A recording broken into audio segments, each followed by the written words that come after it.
প্রতিদিন হাজার হাজার পুণ্যার্থীর ভিড় জমে এই জগন্নাথ ধাম বা পুরীতে, কিন্তু আমরা বাঙালিরাও কেন ফিরে ফিরে আসি?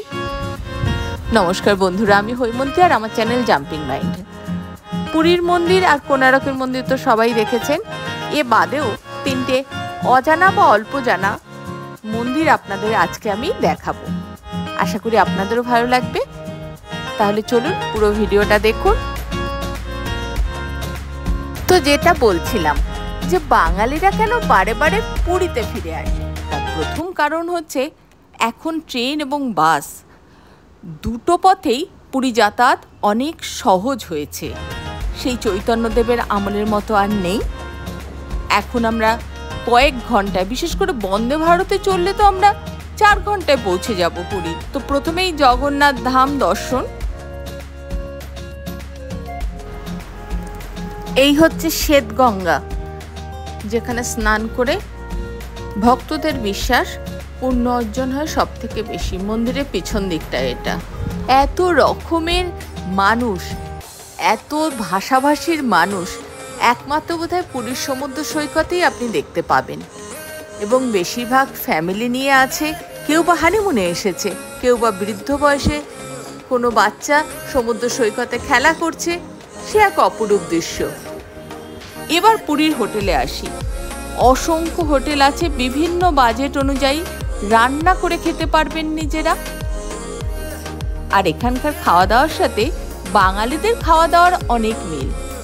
মাছে ভাতে বাঙালি, তাই পুরীকে নিজেদের জায়গা বলেই ভাবে।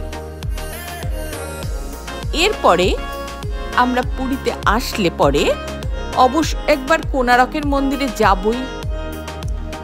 চন্দ্রভাগা বিচের কথা আমরা সবাই জানি, কিন্তু রামচণ্ডী মন্দিরে কখনো গিয়েছেন কি? এবার অবশ্যই যাবেন। কোণারক থেকে ফেরার পথে চন্দ্রভাগা পার হয়ে জঙ্গলের মধ্যে নিরিবিলিতে অতি প্রাচীন এই মন্দির। না দেখলে বুঝবেন না যে এটা কত সুন্দর। মন্দিরের পিছনেই সমুদ্রের ঢেউ এসে ধাক্কা মারছে। সমুদ্রের ঢেউ না বলে ওটাকে নদী বলা ঠিক হবে। আর সেই নদীর পরে হচ্ছে বিশাল বালুচর। রাত হয়ে গেছিল বলে আমি দেখাতে পাচ্ছি না। আমার আগে একটা ভিডিও আছে, আমি লিংক দিয়ে দেবো আপনাদের, অবশ্যই দেখে নেবেন। তারপরে হচ্ছে বে অফ বেঙ্গল। তো এই মন্দিরটি খুবই প্রাচীন এবং জাগ্রত।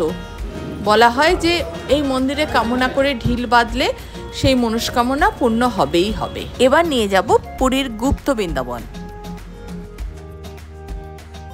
গুপ্ত বৃন্দাবন, আমি এখন গুপ্ত বৃন্দাবনে ঢুকছি। দেখি গুপ্ত বৃন্দাবনে কিরকমভাবে সাজানো আছে। যদি ছবি তুলতে দেয় তবেই দেখাতে পারবো। দেখো, জুতো পরে কিন্তু এই গুপ্ত বৃন্দাবনে মন্দিরে ঢোকা যাবে না। আমরা আমাদের টোটোতে জুতো রেখে নিই।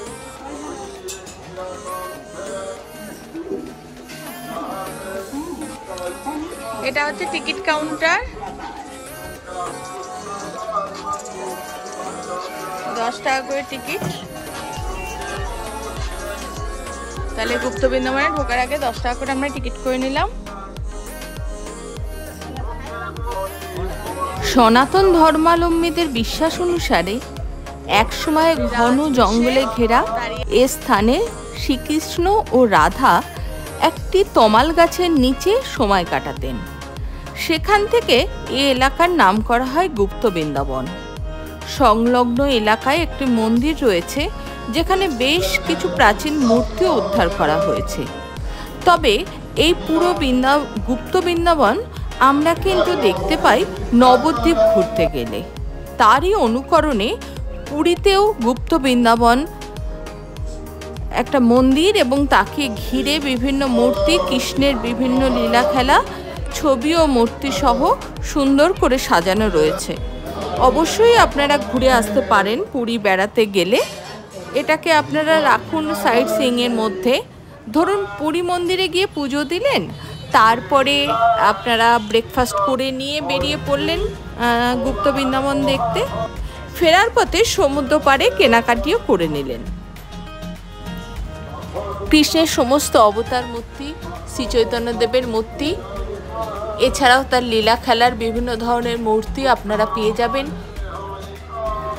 প্রতিটা মূর্তির মধ্যেই শিল্পীর সুরুচি এবং দক্ষতার পরিচয় পাবেন। জগাই মাদাই থেকে শুরু করে বজরংবলী,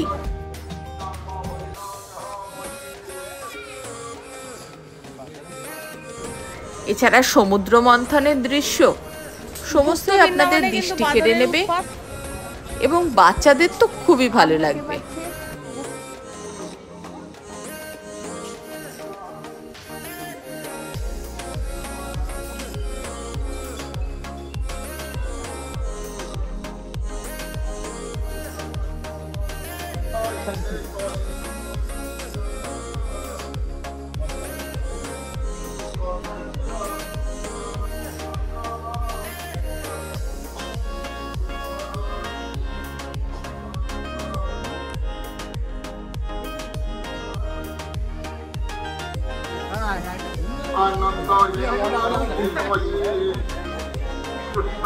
না দেখলে জানবো কি করে যে কিছু নেই?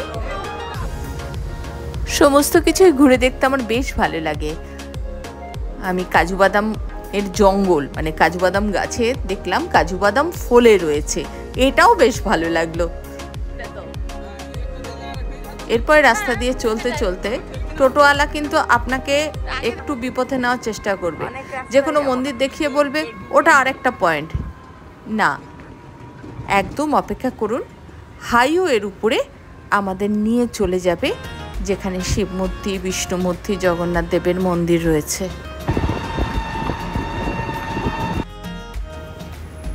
আমরা যেই সময়টা এসেছিলাম সেই সময় মাটি কিন্তু ভীষণ তেতো রয়েছে, মাথার উপর খাড়া সূর্য, মানে খালি পায়ে হাঁটা যাচ্ছে না।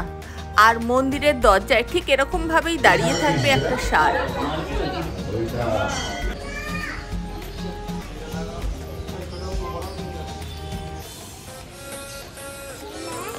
হ্যাঁ,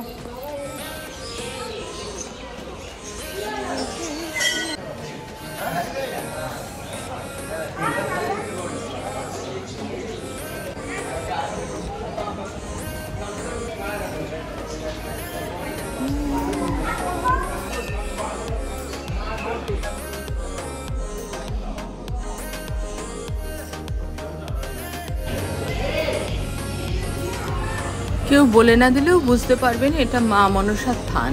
এখানে দুধ কলা দিয়ে মা মনসাকে পুজো করা হয়।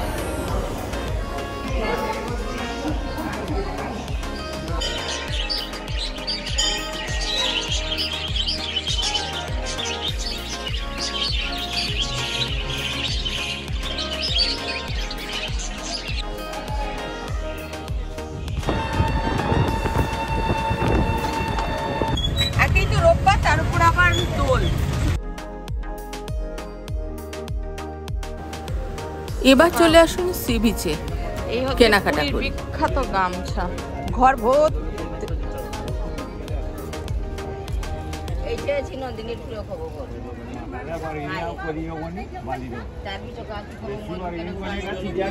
এইগুলো কত জিজ্ঞাসা করো, এগুলো বেশ সুন্দর।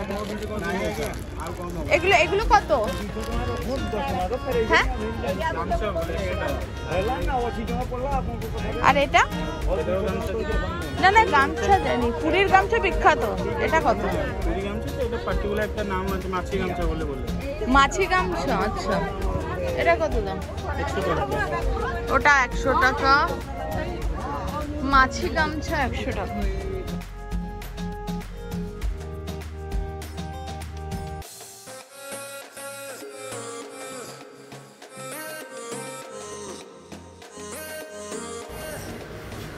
মুক্তোর মালা 100 টাকা ছড়া, 200 টাকা ছড়া, 250 টাকা ছড়া।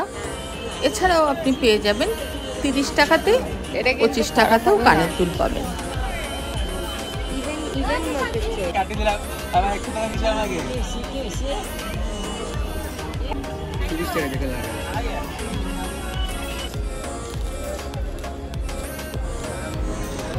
দেড়শো টাকা করে পাথরের মালা। এছাড়া 25 থেকে আপনি 1000 টাকার জিনিসও এদের কাছে পেয়ে যাবেন।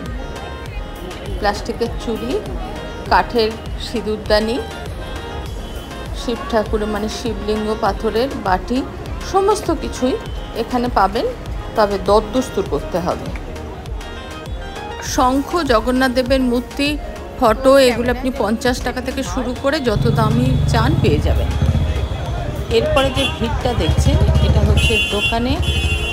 একদিকে আছে গজার দোকান, একদিকে জামা কাপড়ের দোকান, আর সোজা হচ্ছে মন্দিরে যাওয়ার রাস্তা। তবে এর পাশে ওয়াইন শপও আছে। ভিড়টা এখন সেখানেই বেশি। আর ফুটপাতে ফাস্টফুডের দোকানগুলোতে যথেষ্ট বিক্রি হচ্ছে। হলিয়ার দোলে এখানে বন্ধই থাকছে। ওইটা আপনার 2 টাকা লাগে।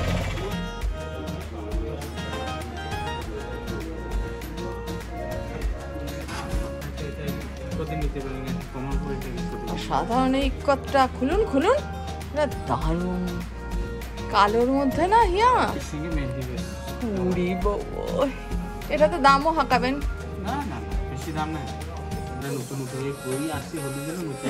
কত হচ্ছে এটা? 42-44 অরিজিনাল শাড়ি বলছে 3500-এর নিচে কিছু নেই, 42 টাকা থেকে শুরু। আর কোটকি শার্টগুলো সবই 1000 টাকার ওপরে।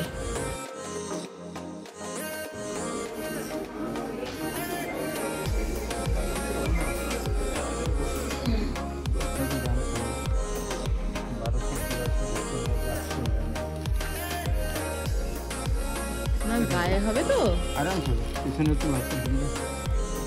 তুমি একটু গায়ে গলিয়ে দেখো তো। এটা ইয়ে তো কটন তো, হ্যাঁ সেই জন্যই তো খাববে।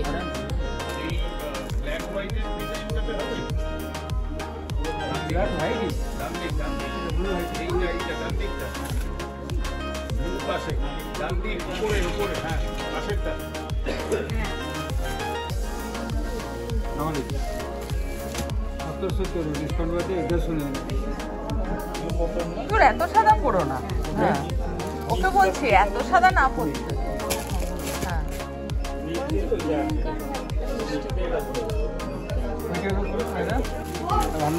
এই কালারটা ভালো লাগবে তোমার, তোমার গায়ে হবে কিনা দেখো। ওইটাই ভালো লাগবে, জন্ডিল কালার।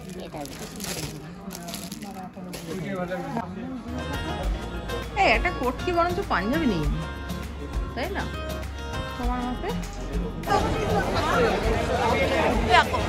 কলকাতার লোক গাঙ্গুরামে এত লম্বা লাইন দিয়ে গজা কেন কিনছে?